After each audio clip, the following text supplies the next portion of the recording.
All right, we'll go ahead and start as folks continue to join us. Hi, everyone. I'm Julia, a bookseller with Politics and Prose. We're live with Emma Brown and Samantha Schmidt discussing To Raise a Boy, Classrooms, Locker Rooms, Bedrooms, and the Hidden Struggles of American Boyhood. You can follow the link in the chat to purchase the book directly from us at Politics and Prose. If you have a question for our speakers, please use the Q&A feature found at the bottom of your screen. We'll try to get to everyone's questions in the last part of the discussion, though we apologize in advance if we run short on time. And before we dive in, we do want to thank all of you out there for joining us. We're really grateful to our family of loyal customers keeping our business and our spirits afloat. It's my pleasure to introduce our speakers. Emma Brown is an investigative reporter at the Washington Post. In her life before journalism, she worked as a wilderness ranger in Wyoming and a middle school math teacher in Alaska. She currently lives with her husband and 2 children in Washington, D.C. Brown will be in conversation with Samantha Schmidt, a reporter focused on gender and family issues for the Washington Post. She previously worked on the Post's Morning Mix team and as a reporting fellow for the New York Times. How will I raise my son to be different?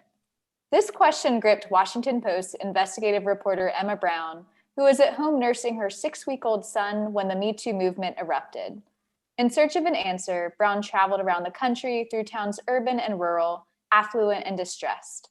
In the course of her reporting, she interviewed hundreds of people: educators, parents, coaches, researchers, men, and boys, to understand the challenges boys face and how to address them in To Raise a Boy, Classrooms, Locker Rooms, Bedrooms, and the Hidden Struggles of American Boyhood.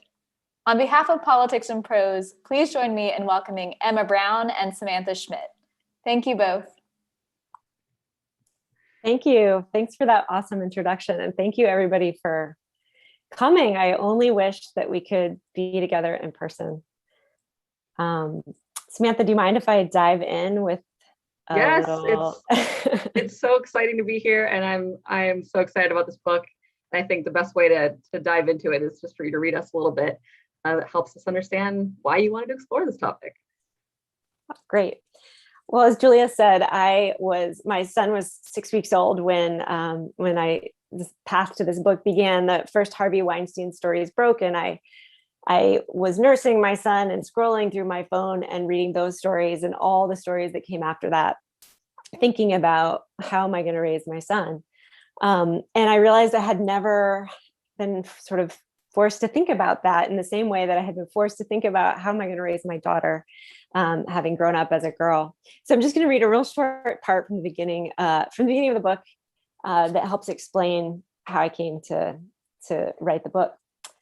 For me, raising a boy feels a little like traveling in a foreign land. It was different with my daughter. When I gave birth to her 3 years before my son was born, I had no idea how to be a mother. But after decades of navigating life as a woman, I knew unequivocally what I wanted for her. My husband and I named her Juniper, after the hardy trees that cling to the sides of mountains. I wanted her to see herself as capable of anything, constrained by none of the old limits on who women must be and how they must move through the world. She could play with trucks and dolls. She could wear dresses and overalls. She could be an astronaut or a nurse. She could be fierce and funny and loving and steely spined. I am strong and fearless, I taught her to say when she was 2, as she hesitated on the playground, her lips quivering as she considered crossing a rope netting bridge strung 10 feet above the ground. I took her hand and helped her across, nudging her along with that mantra, which she repeated as we inched forward. There was nothing premeditated about that little sentence. It just appeared on my tongue, distilling what I wanted her to be and how I hoped she would think of herself. When we reached the far end, she threw her arms in the air and crowed, "I am strong and fearless." I had no such pithy motto for my son, August. Reminding a boy to be strong and fearless seemed unnecessary and maybe even counterproductive, fortifying a stereotype instead of unraveling it. What could I give him to help him ignore the tired old expectations of boys, to understand the limitlessness of his life's possibilities in the same way that I had wanted Juniper to see the limitlessness of hers? I had no idea. I didn't know how to help him resist the stresses and stereotypes of boyhood because I had never grappled with the fact that boys face stresses and stereotypes at all. And that is what launched me into what Julia described as talking to people around the country who have a hand in raising boys, who research boys and young men, to help me just understand what this world is that my son is entering, the world that he's going to grow up in, and how we all can do a better job for him and for all boys. It's such a fascinating topic, and I, as someone who has reported and and tried to tackle some of these issues, I know that it's so hard to get boys to open up about these things, and it's also such a huge community we're talking about. You're trying to understand boys across the country, and so I wonder if you could tell us a bit about how you first went about figuring out what boys to talk to, and where, and how you got them to open up about these topics. Sure. Well, I come to this book having spent most of my life as a reporter, as an education reporter, and having spent a lot of time in schools and, figuring out ways to talk to children and try to understand what children's lives are like. So I guess I use some of the things I learned as an education reporter, which is to look for people who are already engaging with young people in trusted spaces.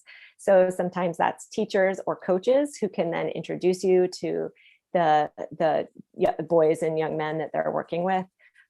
I've talked to a lot of parents who I met sometimes through schools, sometimes through organizations, or sometimes through Twitter. A lot of parents, just about what it was like for them to be parenting, sometimes little kids, sometimes teenage kids, sometimes young men. And so there were a bunch of different ways that I met young men and boys. But I think, to your question about opening up, I think the great gift we have as reporters is listening. And if you think about your day and day after day, how often it is that someone sits down and really listens intently to you and wants to understand what you're experiencing and what you're thinking and feeling. It's kind of rare. It doesn't happen all that often. And I think that that is a really special thing for a lot of people, including boys and young men. I think that also touches on this broader question about how can we better listen to boys, and how can we talk to them about these issues, and especially when they're living in a world that's so different from ours, and as adults we can't possibly understand what they're going through. What advice do you have for parents when it comes to getting boys to open up and listening to them as part of that conversation?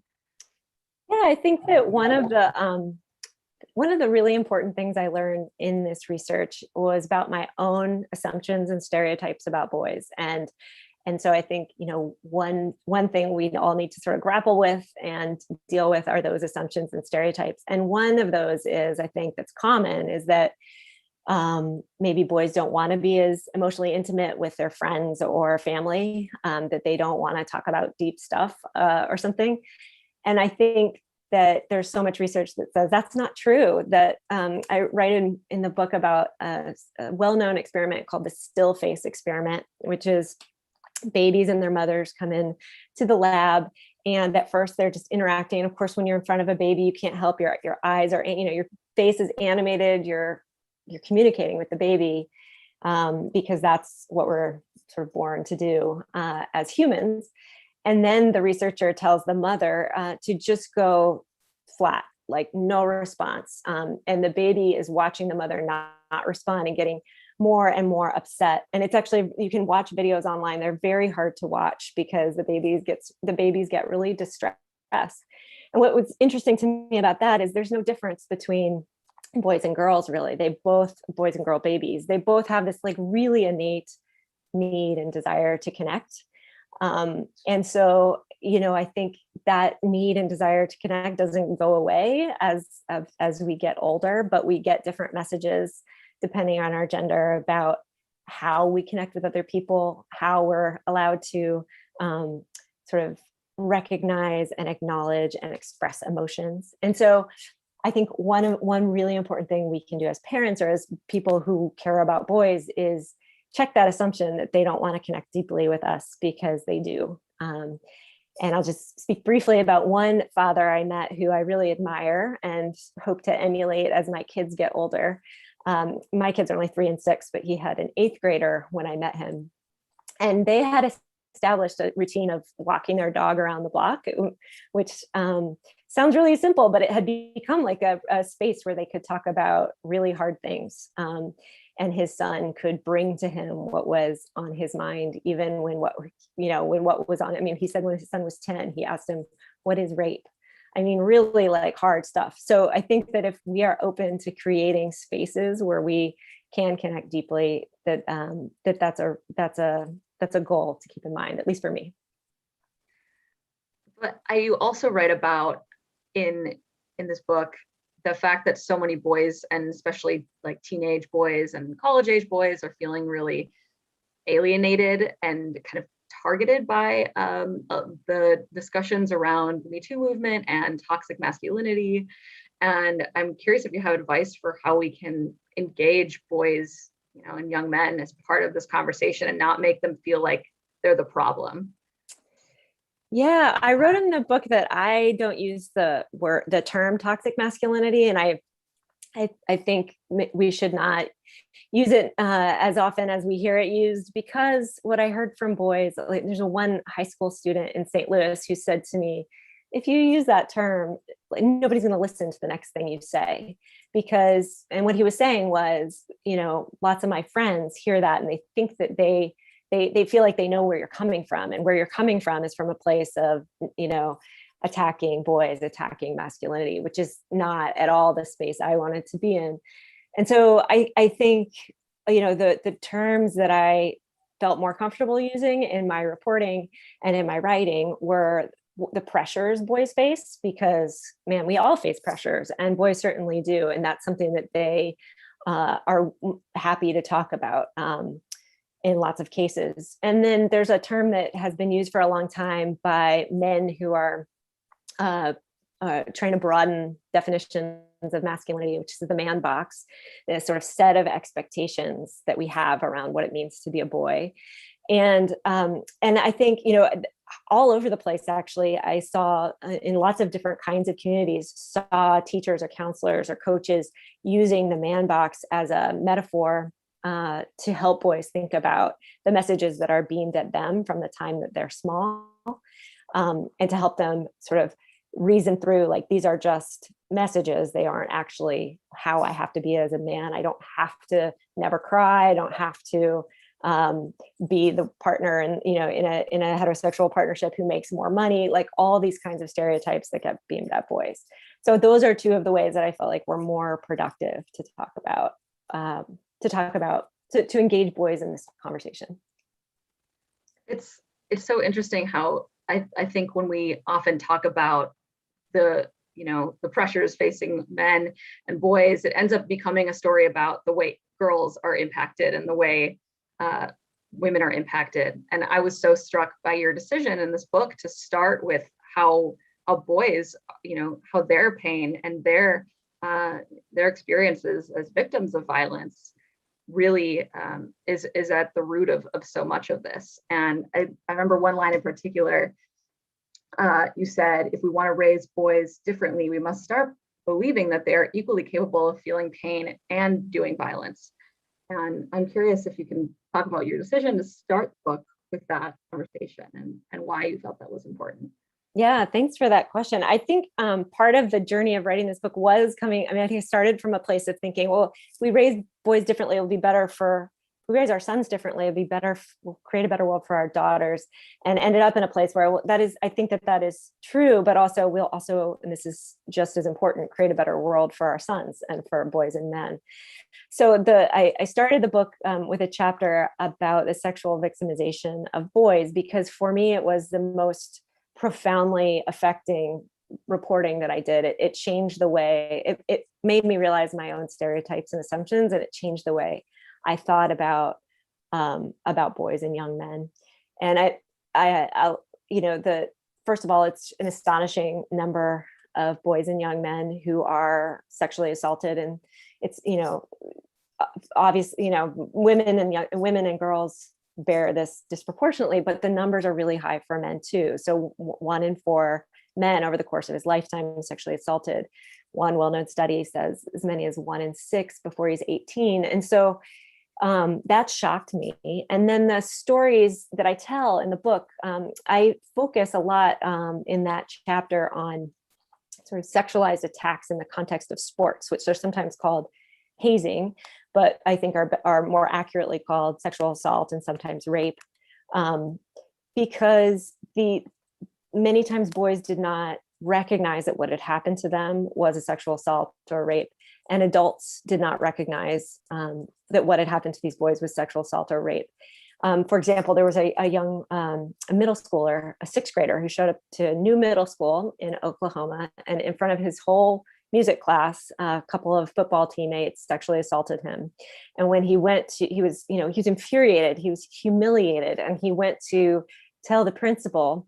And the principal later said, had to say, he later told investigators, because this turned into a lawsuit, criminal investigation, had the same thing happen to a girl, I would have called it sexual assault, but it was a boy, so I thought it was horseplay. And to me, that was so striking. And why does it matter? Well, it matters because, if we don't call what happens to boys what it is, if we don't recognize it as serious trauma, then boys don't get the support that they need to heal. And they can carry with them, just as girls can, really long lasting impacts from trauma like that.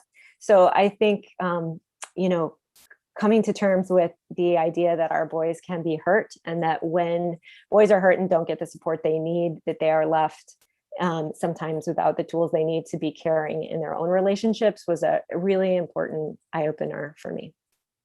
That was so illuminating for me too, because you just don't hear about this. You hear about hazing at the college level, right? But you don't really hear about it at the high school level, at least not through this lens. And I keep thinking about how you described it as, not about, as much about what you would expect these kind of, boyish,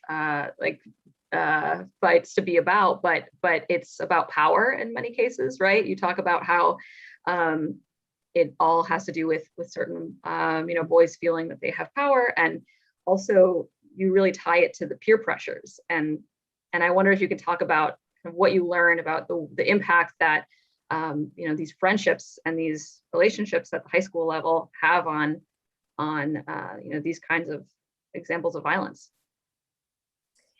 Well, I think that friendships and relationships can be harnessed for such good, and that there's I learned a lot about that in this book, and wrote about some of the examples of how that's being done, which I could talk about in a minute. But our need to belong that we have as no matter what gender we are is so strong, that need to belong and the desire to have close, have relationships can also turn into situations where boys are doing really dangerous things. And sometimes that's drinking or drugs, or but sometimes, it's this sort of sexualized attack situation.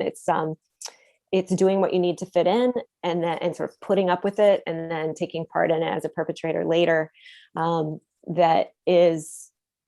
That I think, it comes from a desire to belong. And that's what I learned from talking with psychologists about this. I also want to be clear that this is one thing that can happen. And, this sort of sexual victimization of boys we think about Catholic Church or Boy Scouts of America. There's older men who can prey on younger boys. There are older women who can prey on younger boys. So this was just one sort of example that was so striking to me, because of our, the blindness of so many adults to what was going on. Yeah, I loved the example of the experiment about impulses, right? You talk about that. I think if I recall, it had to do with video games and certain risks that boys were willing to take if there were other friends and boys doing the same. That was so telling for me. Yeah, so that you've got it right. There was a video game that was involved, sort of like you're in a driving simulation trying to make it across town as quickly as you can without getting interrupted by walls that would come up in the middle of with no warning. And basically when boys played alone, they took about the same number, these are teenage boys, about the same number of risks as older adults. But when they played in the company of friends, they took many more risks, which it's just, I think, is evidence of the influence that our friends and the people that we want to be in groups with have on us. And I think, when it comes to, for example, sexual harassment in schools, which is in K-12 schools, it's, we've talked a lot about sexual harassment in workplaces as a sort of cultural dialogue in workplaces, but we haven't talked about it a lot in K-12 schools where it's pretty prevalent. And I think one thing that was eye-opening for me to learn there was that it's mostly about boys performing for each other, being super masculine for one another to prove their masculinity. So I tie those two things together in the book, right? Like our boys' desire to impress one another to some behaviors that can be pretty destructive for the people around them. Yeah, it's really fascinating.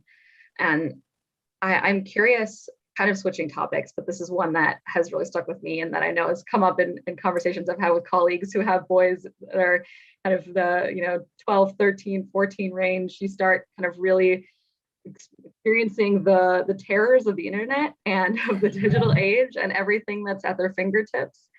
And the section of the book for me on porn was really fascinating and terrifying. But can you talk about what you learned about boys and their relationships with porn and what parents can be doing to navigate those waters? Sure. Basically boys are looking at porn, whether by accident or on purpose, earlier than you think, probably, depending on your assumptions, earlier than I thought. And I guess what was really surprising to me, leaving aside porn for a second, is as I said, I covered education for a long time, and not until I spent some time with some CDC data that I'd never sat with before did I really understand how much sex education has evaporated out of a lot of K-12 public schools. And that's not just subjects that are sort of framed sometimes as really hot button social issues, but hotly debated social issues, but also just like puberty, teaching children what's happening when they're going through puberty, like really basic things have gone away. And nobody knows for sure. People have ideas that maybe it was No Child Left Behind and the new focus on math, reading, and writing to the exclusion of other subjects. It's not really clear, but the data, these are surveys of schools that do show that schools are just teaching a lot less of it. So there's sort of that, we're leaving a vacuum there. There's other research that shows that a lot of parents aren't talking to their kids about sex, and also just about healthy relationships and respectful relationships and consent. And so I think there's a lot of boys who feel great pressure. They know that there's new accountability for sexual misconduct. On the one hand, they're not getting a lot of guidance on the other. And on the third hand, if we can have three hands in this conversation, there is, pornography is really prevalent on your phone and your computer. And so much pornography is not necessarily consensual or respectful. One boy I met, he told me, I met him when he was in high school, and he told me he had started watching porn in 5th grade at the suggestion of his friends. And, by the time he had a girlfriend and was sort of ready to be sexually active, he said he thought, well, if you want to have sex, you just do it. Like, you don't have to ask. And that was a message he had absorbed from watching a lot of interactions that looked like that on the screen. And so, yeah, I think my takeaway from that is we have to have conversations with boys and girls early. And we have to talk about pornography and help them understand that what they're seeing on the screen is not reality. One person I interviewed for the book said it's sort of like if you watch an action movie and you think that that's what real life is like we have to make sure children understand that what they see on the screen is a performance and is not the same thing as a healthy sexual encounter.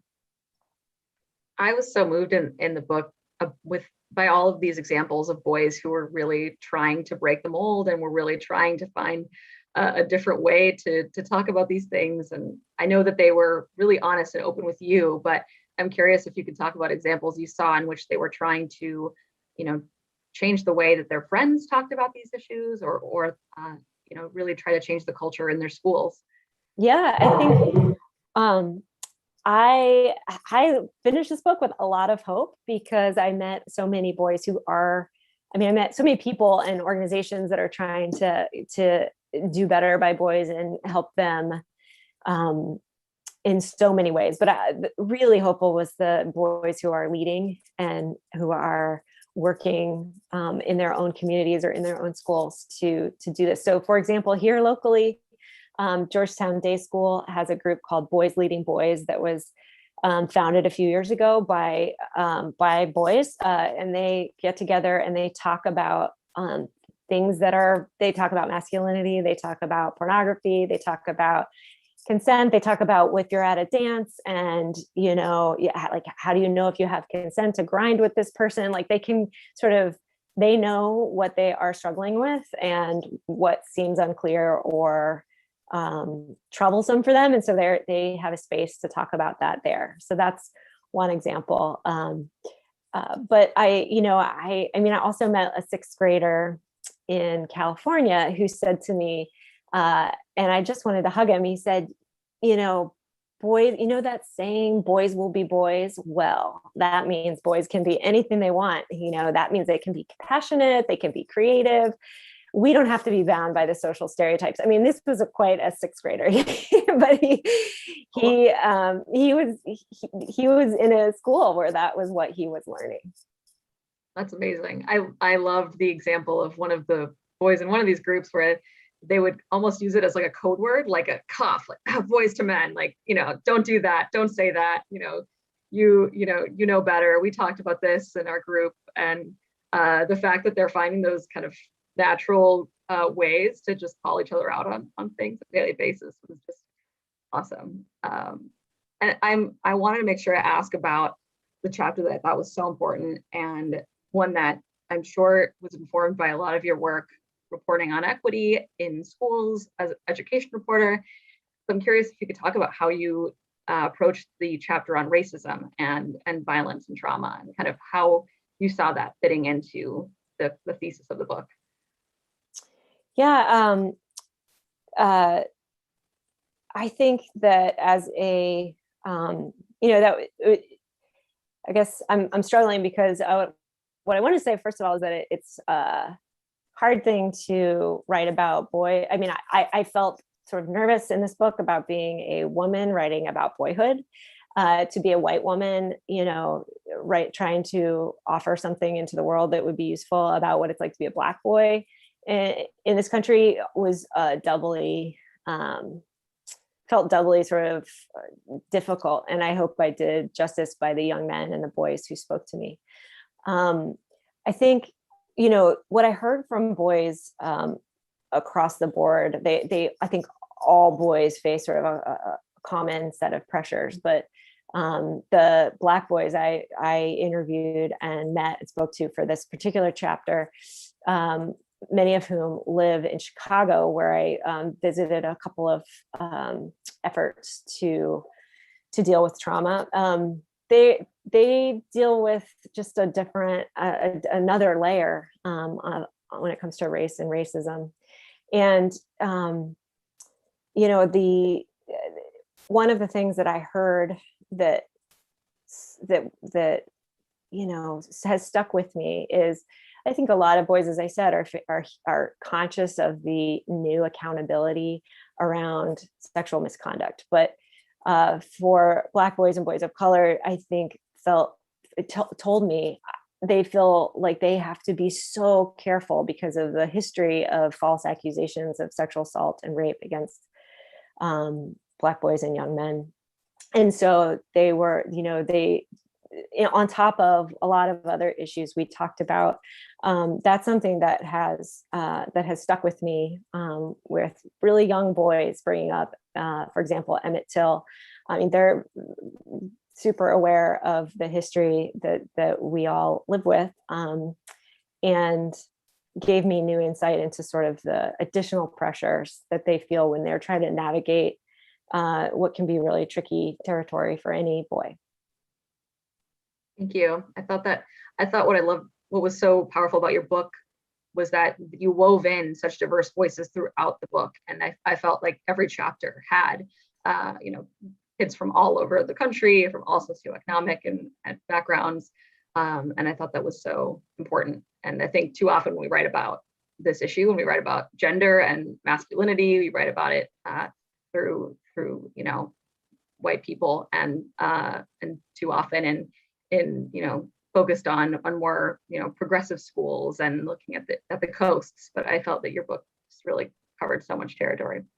I'd love to, I know there's already a few questions coming in, so I'd love to ask some of these, including from our wonderful colleague, Michelle, who wanted to know how this book impacted your belief about gender, maleness, and whether it's a real thing, which I think is an interesting question, because I write a lot about non-binary people, and I've been writing a lot about how the youngest generation is really breaking from the gender binary and gender stereotypes, and but she's curious if this has impacted your belief about what masculinity actually is and whether it's a real thing. I think, when I think about my son, so he's 3, as I mentioned, and he is a different human being from my daughter.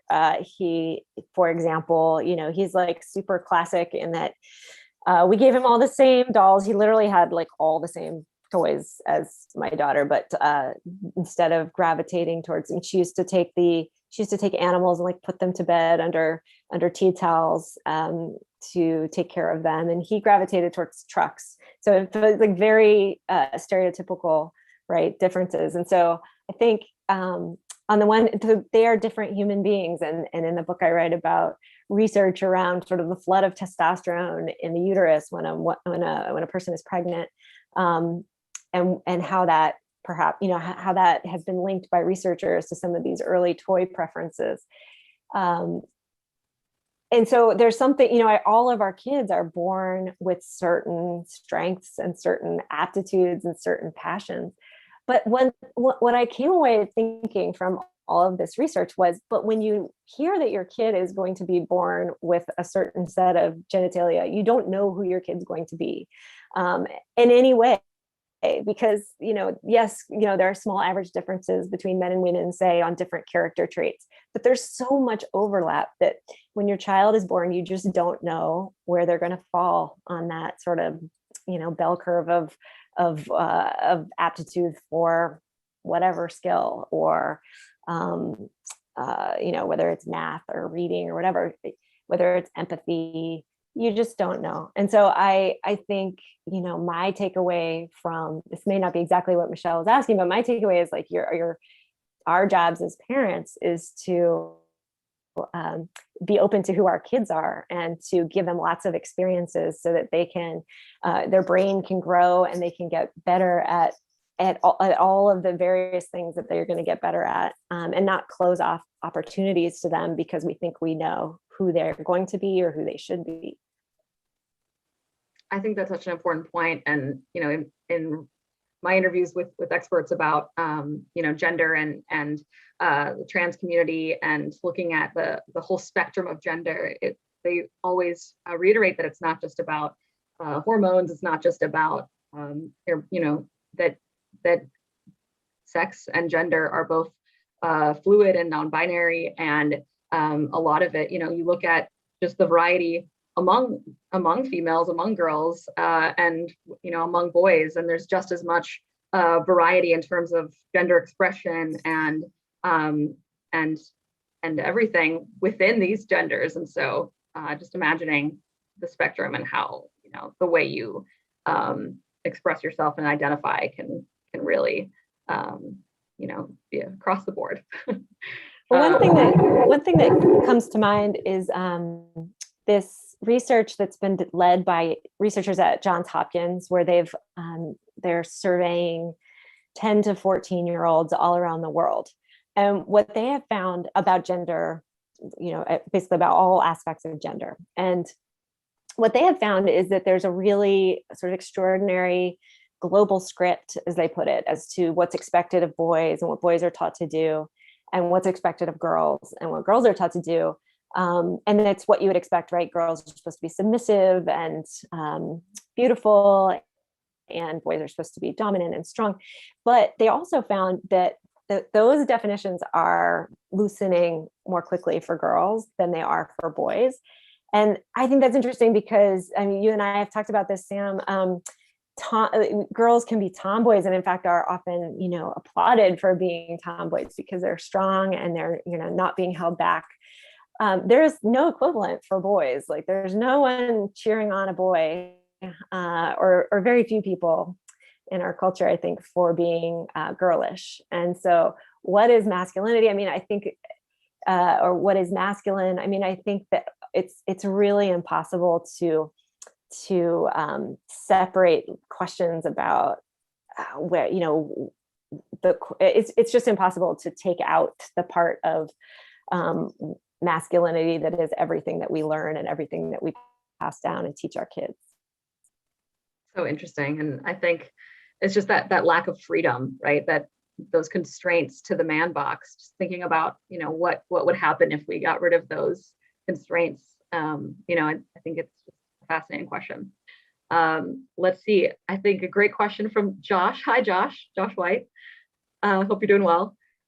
He says, you once did extensive reporting about sexual assault on college campuses. One of the findings was that consent was a very complex and critical element of many assaults, and that there are so many different understandings of what consent means. How do we as a society deal with consent if people have very different concepts of what it is? And how do boys perceive it? Hi, Josh. That is a very good question. It should be expected from my former editor. I think there's a chapter in this book about consent, and it's so striking to me. I visited Wabash College, which is one of the few four-year colleges in the country that's all male, for this book, and sat in on a gender studies class where they were discussing consent. And one of the young men said, we're taught no means no. And so we learn that means we have to get her to say yes. And I thought that was such a concise explanation of what's wrong with the way that we talk about consent a lot of times with young people.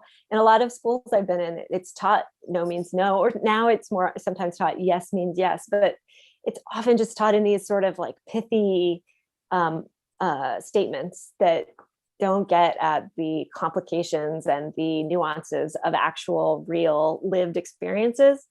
And so, I think that we can do a better job, first of all, by starting to talk about personal boundaries. Before we talk about sex with young kids, we can talk about personal boundaries and what that means. I think we need to talk about, I'll back up for a second and say there's research that shows that boys are like listening for a no, because that's the stop sign. That's when they know that they've got to stop, and that the other person in this encounter is uncomfortable. Whereas that's not actually how a lot of people communicate. Like, there's not a lot of screaming no and yelling out of the room when you're feeling uncomfortable. So I think we've got to talk to boys about how communication actually normally happens, and how power dynamics in a room can change that. If one person is feeling, is the person in the partnership who's always feeling like the other one is about to walk out the door, like there's a power dynamic there that changes whether how clearly they can communicate discomfort, for example. So we have to talk about body language. We have to talk about power. And I think we also have to just say, like, if you're not sure, then the answer is no. Like, instead of waiting to hear someone scream no at you, if you have any inkling that through someone's body language or someone's words that they are feeling a little bit uncomfortable, or they're saying to you, maybe tomorrow, maybe not now, like, the answer is no. And let's see, there was a good question here from Anne asking, if you explored in your reporting the impact, influence of all boys schools and camps and how they are dealing with these challenges. What other takeaways from your reporting will affect how you raise your kids? I thought the all boys schools chapter was fascinating. I did write about all boys schools. And as to whether they're grappling with this, I think a lot of them absolutely are. In fact, I wrote about a survey that the International Boys School Coalition did of all of its heads of schools, and healthy masculinity was at the top of their list of concerns. So yeah, I think it's absolutely something they're grappling with. And interestingly, that same organization said to me, one thing that we're really trying to figure out is how to make sure that boys have more interactions with girls. Boys in all boys schools have more interactions with girls because it can't all be at parties and dances. And so I think, when I talked to graduates of boys schools, many of them said they loved their experience, but when they left school, they realized they didn't feel very equipped to date, to be with women in college or in the workplace. And they looked back on their experience, sort of wishing that they had more experience outside of parties, getting to know girls as people rather than as prospective girlfriends or hookup partners or whatever. But there was a real sort of spate of research around academic outcomes for all boys schools, all girls schools, and co-ed schools. But there's not really the same body of research around the social impacts of what happens when you have all boys and all girls. I think, schools I've seen schools have really positive and really negative cultures when they're co-ed. And I think the same can be true of boys schools. But if boys schools are not thinking really intentionally about how they're talking to my takeaway was, if a school is not thinking and communicating really intentionally about how they're talking to boys, about what it means to be a boy and what it means to live in a culture with women, then that's probably not a school that I would want to send my kid to. The school I focused on in the book most deeply was one that was there had been 2 rapes. This is a school with a very well-known football program. 2 of their players had been convicted on rape charges in the course of just 2 years. And so they were really grappling with what's wrong and how do we fix this? And so they had brought in a program called Mentors in Violence Prevention to talk to run trainings for everybody in the school around gender-based violence and around masculinity. And it was too soon. When I visited, it was too soon to know what kind of difference that could make, but they were trying. And in trying, I think we're having conversations that were really new to many people in the school community and probably new to many people in many boys' schools communities. I thought it was so awesome that you focused a chapter on that, especially tying it back to the Kavanaugh hearings and how big of a conversation those all boys schools were at that point. It's just really interesting conversation. Great question from one of my editors, Monica Norton. When you interviewed young Black boys, did they talk about at what age they first learn about Emmett Till and false accusations, from whom, and how that informs the relationships? That is a great question, and I didn't have conversations about that, about sort of the origin for boys, about their knowledge of Emmett Till and that history, but but I heard it from boys who were young, who were in 6th grade, and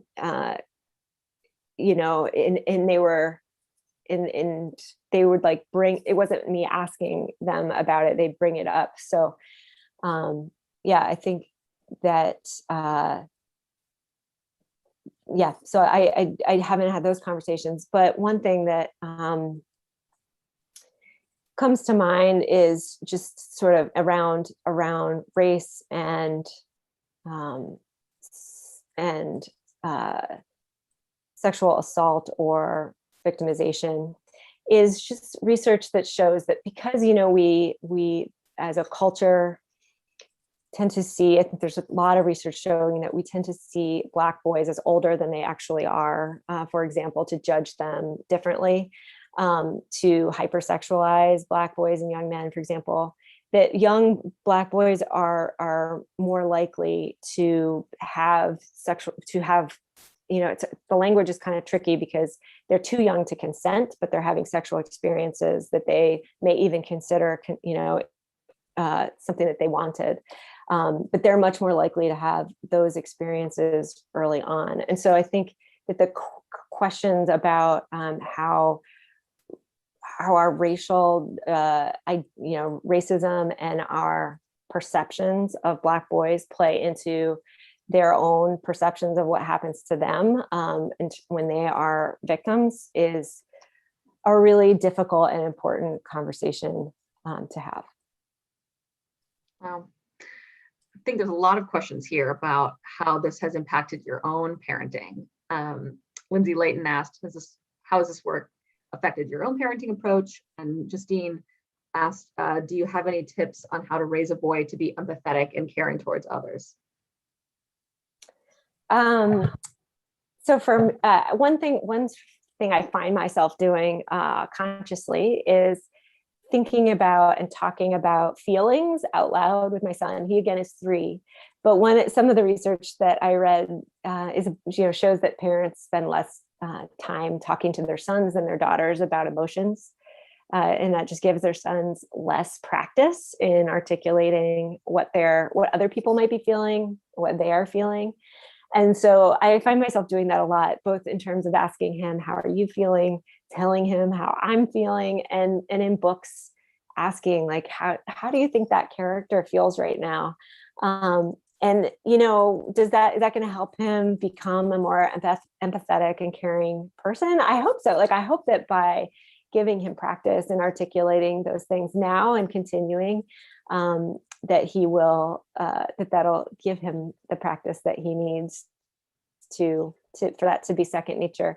I also think that, I talked to some researchers about the reality that when boys, go walk out your door and go to school or go to their sports practice or whatever, they do it like they do want to fit in. They will do what they need to fit in, but if you give them sort of a safe haven at home to be themselves, to be their full selves, that they'll always have themselves to come back to, and always have that sort of reconnection with themselves so that they don't lose touch. And that is something that I definitely, and Gus just went back to in-person preschool a few weeks ago. This hasn't become an issue yet, but I think this is someday it might. So I will carry that with me as well. There's a fascinating question from Nan Stein, who I know is cited in your book as definitely an expert on these topics. She's wanting to know if you can talk about, she makes some suggestions about language we use to describe masculinity, and suggests that maybe we talk about the plural, masculinities, and man boxes, if we're going to use these terms, or instead of using toxic masculinity, can we talk about rigid masculinity? What are your thoughts on some of these phrases we use and how we can adapt our language?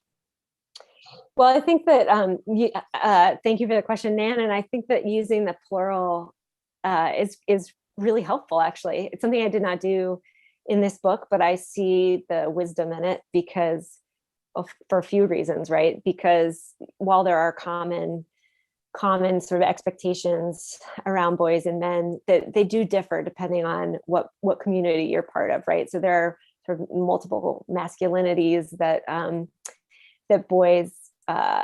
different boys sort of run into and experience, and then there's different ways to imagine masculinity, and that's, I think, why I like the plural, because it gives boys in the language and the very words the opportunity to understand that there is not just one way, that there are many ways to be a man and many acceptable ways to be a man.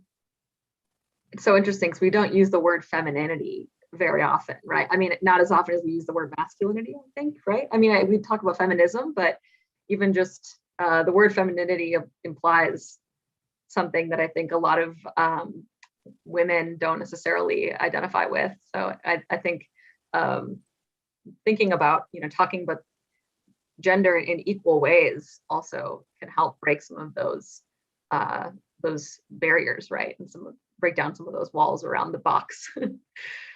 I think as a girl, I grew up not wanting to be identified so much as feminine. Like I wanted to be strong, and I wanted to be, I mean, as I said, I taught my daughter, right? Strong and fearless. And that the things that were most valued for me were sort of moving beyond being feminine so that I could be more like a boy. And I think, that part of the journey of this book was realizing, like, I really want to value the feminine in myself, in my kids. I want them to value the feminine qualities that they have that can be such strong qualities for all people. So that was, we don't talk about femininity that much, I think, compared to masculinity, but I hope that we can learn to value those things that we have traditionally called feminine. Yeah, it really goes to show how much misogyny is at the root of a lot of this, right? This idea that it's, it's more admirable to be masculine than feminine.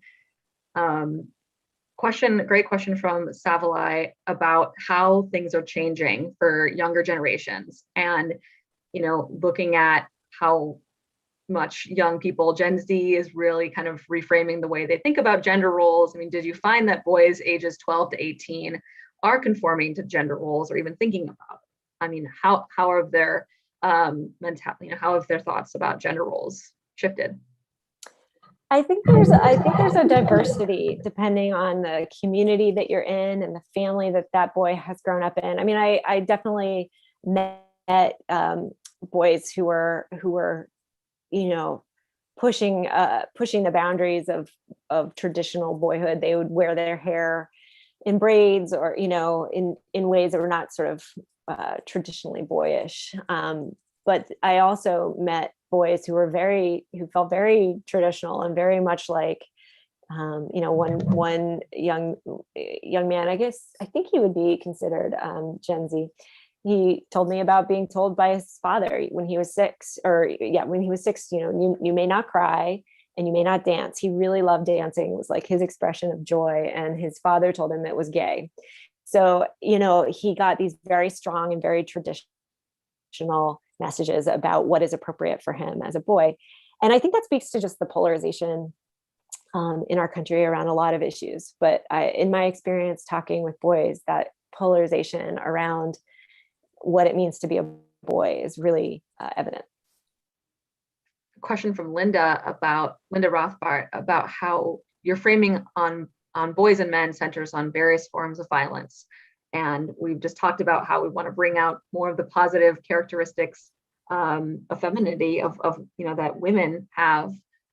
What did you find were some positive characteristics, positive character traits in men that are out there that we need to be discussing generally? Oh, absolutely. I mean, there are all kinds of positive characteristics, and the focus on violence was in part because of the genesis of the book, and because of what I found to be, or what I believe to be now, having learned a lot more, it's sort of the hiddenness of the violence, meaning both physical and sexual violence, that boys experience, and sort of how important that is if we're going to do better by boys to acknowledge.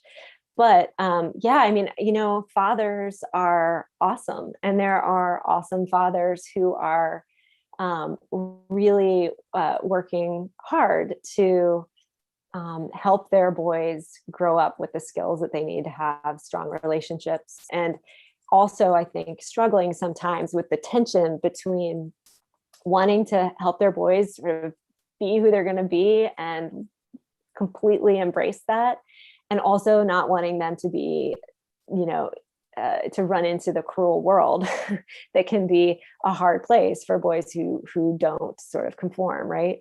So I think when I think about, the first thing that comes to mind when you say great qualities is how many dads are really wrestling with these questions as they try to give their sons, space to be themselves.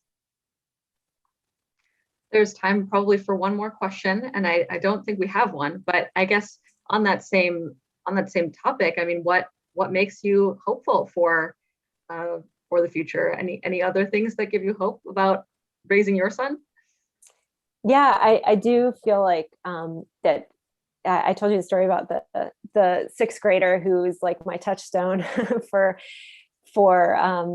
this hope that boys will be boys means boys can be who their full selves. But I think, you know, the when I think about, I have three older brothers. I'm in my early 40s. They're older than I am, and I just think my son is growing up in an entirely mostly different world, where the new sort of questions, that the pressure that came with the Me Too movement on accountability for sexual misbehavior, I think sort of opened up these questions, right, about how we raise boys and how we can do better for boys. And that is such an opportunity to make a better world for boys and for girls and for all of us. So I see it in all of the work by organizations and people around the country who are interviewed in this book and telling their stories. And it fills me with hope that for my son, for all boys, that they're going to grow up with more of the skills that they need to have the close relationships that we all really, really crave. Thank you both so much. Since we have the time, we do have a bonus question from Politics in Prose. It's a bit of a surprise, but if you're willing, we love to know what our authors and panelists are currently reading or would like to suggest, besides, of course, To Raise a Boy. Is there anything fiction or nonfiction that you'd like our readers and listeners to know about? I'll go. I just got this book in the mail because it just came out a few days ago. This is Beloved Beasts by Michelle Nijhuis. It's a history of the modern conservation movement in this country. And Michelle is an incredible science writer who I met in my very first journalism internship at High Country News in Colorado. And so I've been following her work for a long time. This is her first book, and I have no doubt it is going to be awesome. I haven't started reading this yet, but it's been on my bookshelf for months now. It's next on my list. But The Death of Vivek Ozi. I don't know if you've read it. You probably would be able to give more of a recommendation than me, but by Akwaeke Emezi. And I've been thinking about it a lot. As I mentioned, I write a lot about gender identity and about non-binary community, and I believe Akwaeke identifies non-binary, and I just think I've heard that it's really a profound read for the trans community, and it brings a lot of joy to conversations about trans identity that is often so mired in trauma and in violence. And I've just been really itching to read it. So it's a novel based in Nigeria. So I'm really excited to read it. Thank you both so much for your great suggestions. Thanks, Emma Brown, Samantha Schmidt, and our audience out there for engaging with our conversation this evening. Your patronage and dedication enable us to bring you these types of important discussions, and we couldn't do it without the book sales to support them. So you can follow the link in the chat to purchase your copy of To Raise a Boy, Classrooms, Locker Rooms, Bedrooms, and the Hidden Struggles of American Boyhood, or just hop over to politics-prose.com. While you're there, you can check out our events calendar for everything else we've got coming up.